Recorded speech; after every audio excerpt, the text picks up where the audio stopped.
Assalamualaikum warahmatullahi wabarakatuh. Perkenalkan, nama saya Melia Sukmawati, nomor NIM 1930106027 dari Tadris Biologi 4A.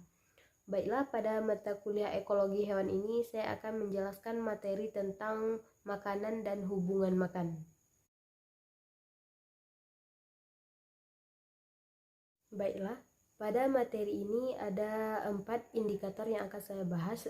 Yang pertama yaitu analisis makanan hewan, dan yang kedua yaitu nisbah pemangsaan, yang ketiga yaitu mekanisme pertahanan dan perlindungan diri, dan yang keempat yaitu koevolusi hubungan makan.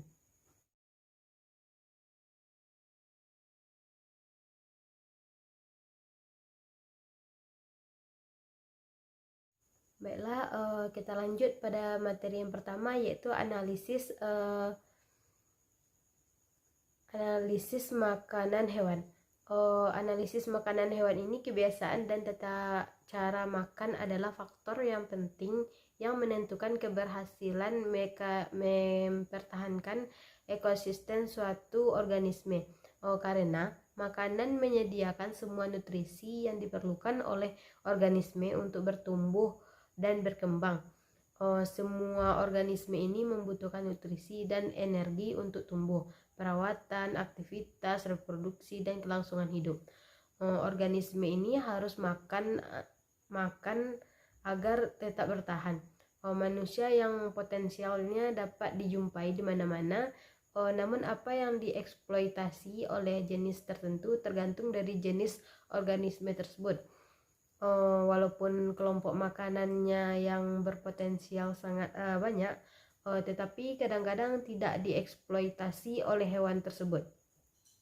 Oleh karena itu, masing-masing hewan memiliki hubungan makanan yang khas, sumber makanan yang berlimpah, dan tidak adanya predator merupakan lingkungan yang sangat disukai oleh suatu hewan.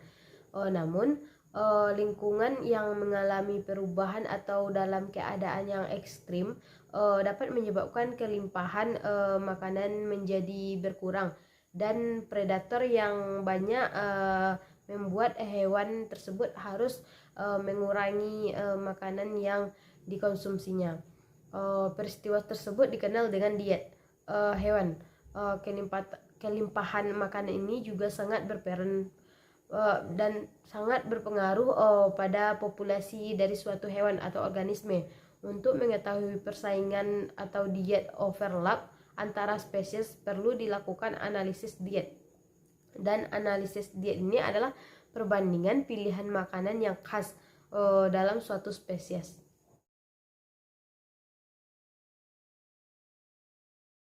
Baiklah, langsung saja selanjutnya itu materi yang kedua, nisbah pemangsaan.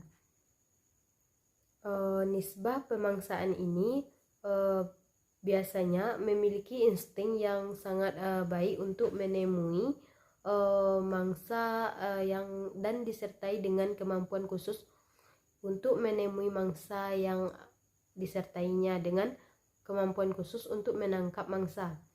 Burung buas misalnya memiliki penglihatan yang sangat tajam, layaknya sebuah teropong yang canggih, dan sering juga memiliki kemampuan mendengar sangat peka seperti burung hantu.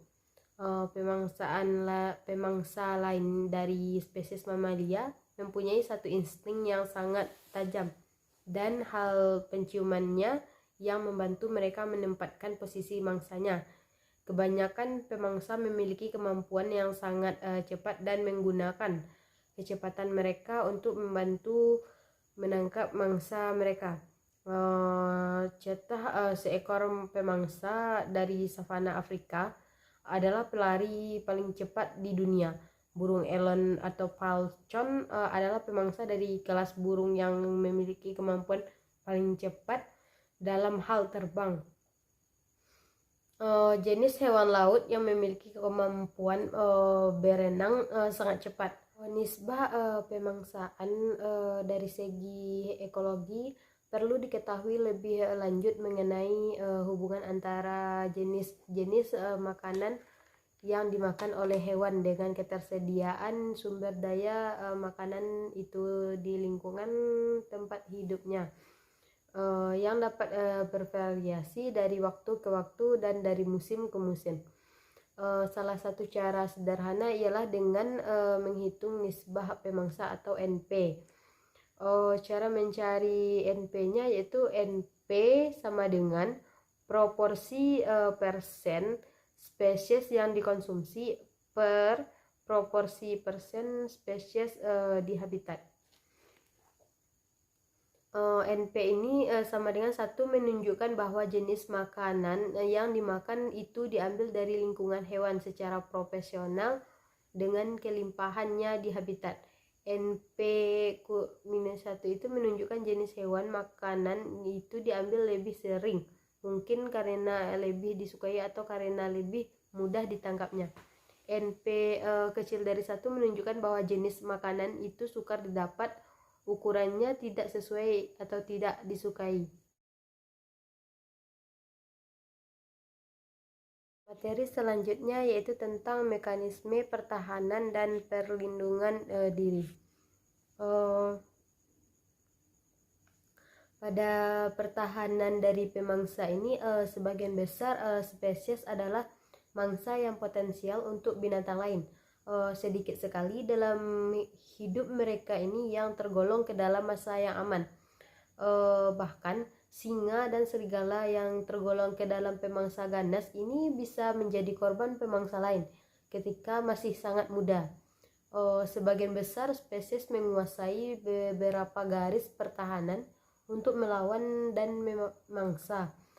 Seringkali garis pertahanan dan yang pertama ini dibuat dengan cara untuk menghindari atau mengacaukan deteksi oleh pemangsa. Satu cara untuk memakan garis pertahanan ini adalah dengan cara meminimumkan suara-suara atau kebisingan serta sebagai isyarat yang dapat memudahkan pemangsa menemukan posisinya.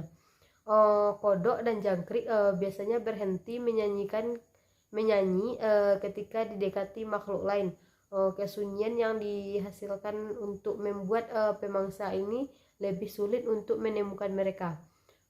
Mangsa lain mempunyai perkembangan dan pewarisan samaran dengan cara mencampur dengan latar belakang tempat tinggal yang sehingga membuat predator sulit untuk menemukan mereka. Banyak ngengat yang menjadi mangsa untuk burung menyerupai pohon di tempat mereka beristirahat sepanjang hari.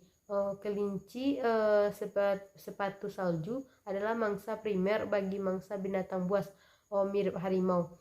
Mempunyai bulu berwarna coklat pada musim panas tetapi menjadi putih pada musim dingin, mengikuti lingkungan di mana mereka tinggal. Peristiwa ini sepertinya ternyata juga terjadi pada rusa kutub yang dikenal sebagai predator. Kehati-hatiannya dalam melindungi diri dan dilakukan dengan cara mengubah warna bulunya yang berada pada musim panas. Seekor ulat akan selamat dari mangsa jika tubuhnya sama dengan ranting yang ditempatinya.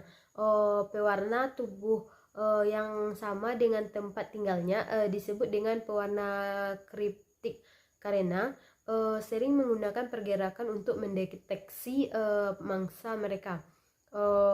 Maka seringkali kemampuan yang dimiliki juga digunakan untuk mengelabui mangsanya.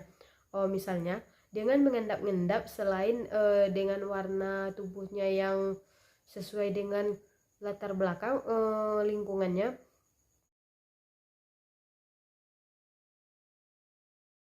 Materi yang terakhir yaitu tentang koevolusi hubungan makan. Organisme pemangsa atau predator atau organisme mangsa mengalami koevolusi, yang artinya bahwa suatu perubahan evolusioner pada organisme mangsa akan menyebabkan terjadinya perubahan evolusioner pula pada organisme pemangsa, atau begitu juga sebaliknya. Itulah materi mengenai makanan dan hubungan makan. Saya Melia Sukmawati mengucapkan Assalamualaikum warahmatullahi wabarakatuh. Tell me pretty lies. face, look me in the face, tell me that you love me, even if it's fake.